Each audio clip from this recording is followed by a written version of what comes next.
Donald Trump, you never see him around strong, intelligent women, ever. It's just that simple. Donald Trump making new moves as he fills out his administration. Here's a face you'll be seeing pretty often. We're going to continue to bring our winning message of bringing down inflation, securing the border, peace around this world to every corner of this country. Donald Trump tapping Karoline Leavitt to be his new White House press secretary. It takes someone 5 minutes to Google Jake Tapper, Donald Trump, to see that Jake Tapper has consistently frequently likened President Trump to Adolf Hitler. Ma'am, I'm going to stop this interview if you continue to attack my colleagues. I would like to talk about Joe Biden and Donald Trump, who you work for. Yes. If you are here to speak on his behalf, I am willing to have this conversation. I am stating facts that your colleagues have stated in the past. Okay. Now, I'm sorry, guys. We're going to come back out to the panel. Karoline, thank you very much for your time. And that's what she was doing. She was being fair to the truth. She was trying to get to the facts. She refused to get to the facts. She instead wanted to sort of, it was ad hominem attacks.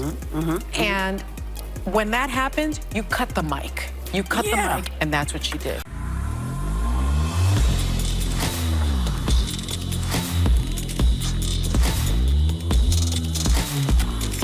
All right, let me tell you guys about Tatum Store. We got a crazy sale going on. I do want you guys to get the other products as well. People are buying this stuff right now. I think this maybe I vote for the felon is one of those sales. 80% off, ladies and gentlemen. We're going to do this until we run out of all these products. And some of them are already gone. So I'm sorry.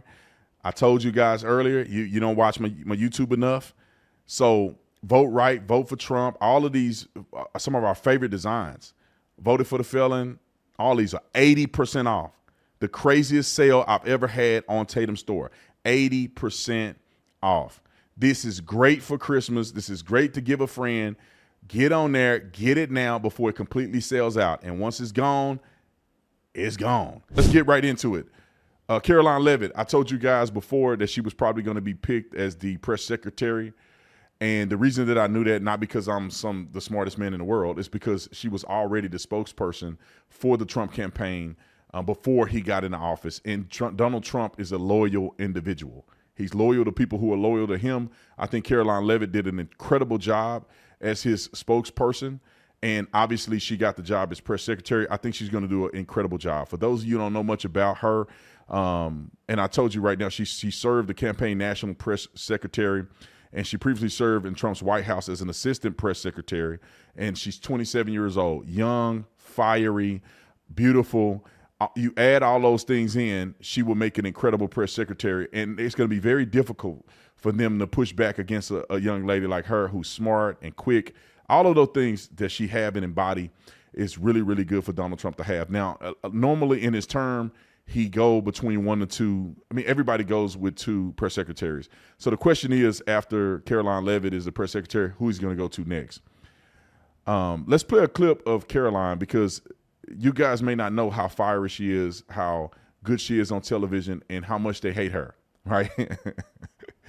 And it's funny because it's easier for a woman to be in a position like this, because the more you talk trash to her and be disrespectful, it's embarrassing to be disrespectful to a young woman. It just is. Now, they put a woman up against a woman, maybe, just maybe, they can get away with it. But any men in the press that's going to object to things that she say in a disrespectful way are going to look bad. And I mean real bad. Roll the clip. It takes someone 5 minutes to Google Jake Tapper, Donald Trump, to see that Jake Tapper has consistently frequently likened President Trump to Adolf Hitler. Ma'am, I'm going to stop this interview if you continue to attack my colleagues. I would like to talk about Joe Biden and Donald Trump, who you work for. Yes. If you are here to speak on his behalf, I am willing to have this conversation. I am stating facts that your colleagues have stated in the past. Okay. Now, I'm sorry, guys. We're going to come back out to the panel. Karoline, thank you very much for your time. You are welcome to come back at any point. She is welcome to come back and speak about Donald Trump, and Donald Trump will have equal time to Joe Biden when they both join us now at later this week in Atlanta for this debate. You want to talk about violence? Hold on a second. That woman was literally out of breath. She was so flustered at trying to cut off Karoline Leavitt. She was flustered. That's embarrassing. You're on television and you got to be so emotionally invested into a person's opinion that you get flustered and your speech start crackling. And What an embarrassment. Roll the clip.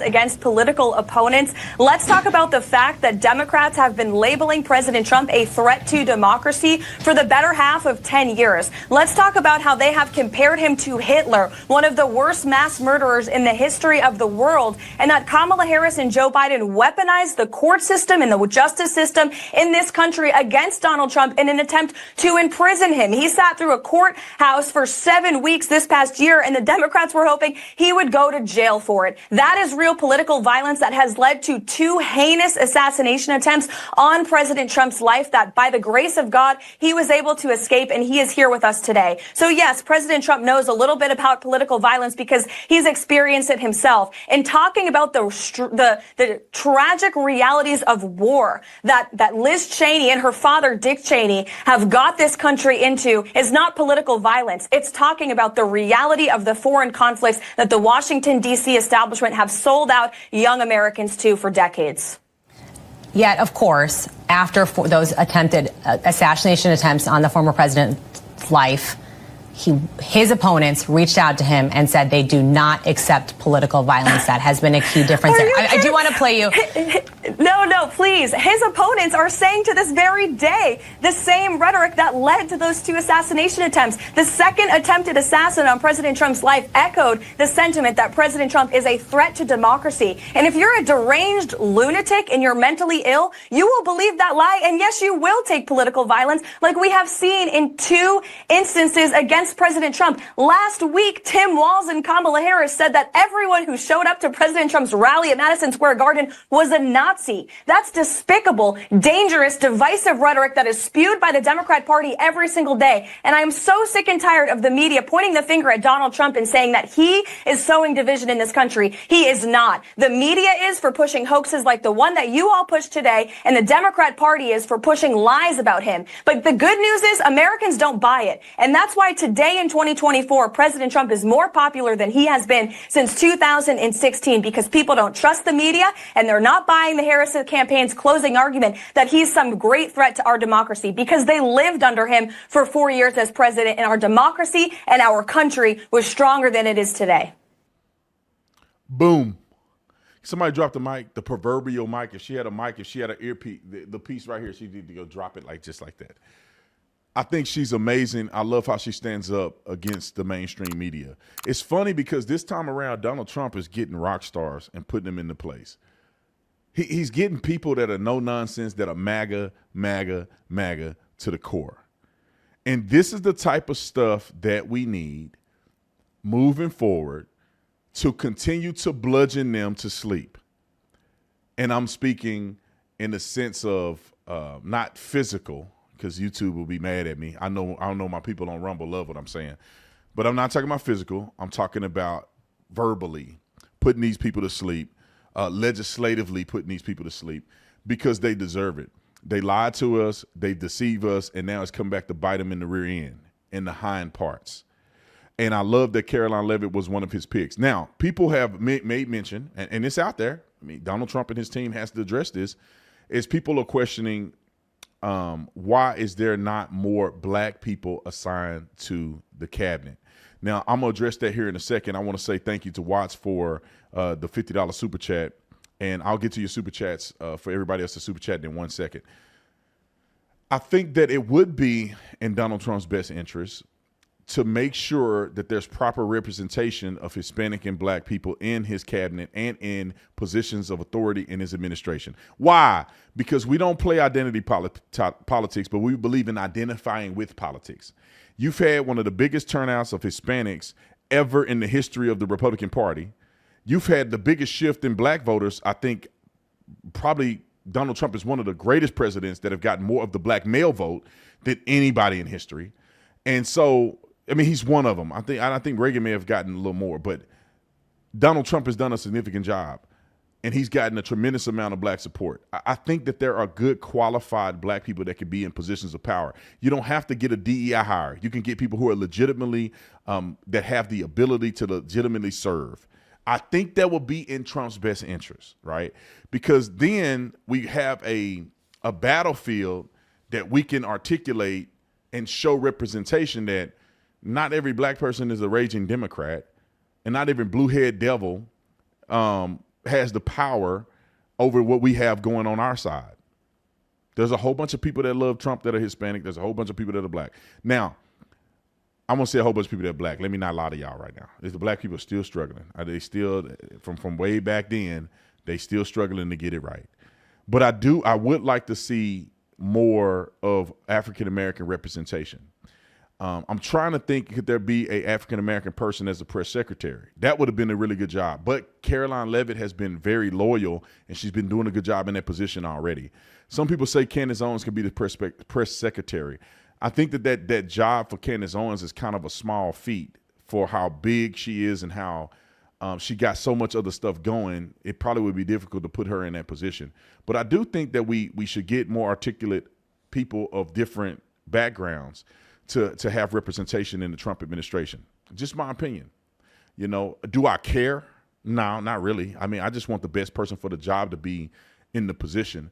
But I do think that having a variety shows the Democrats that we're not one-dimensional and that it's not a bunch of white supremacists, because it's very difficult to call somebody misogynistic if you have a bunch of women serving in places where women have never served in, meaning his chief of staff. I think that's the first female chief of staff ever in the history of the country. And so if you have other black people being in leadership positions, and when they get to running their mouth, the Democrat Party, and saying he's not the party of racism, it's kind of hard to call a black person a white supremacist, although they attempt to do it all the time.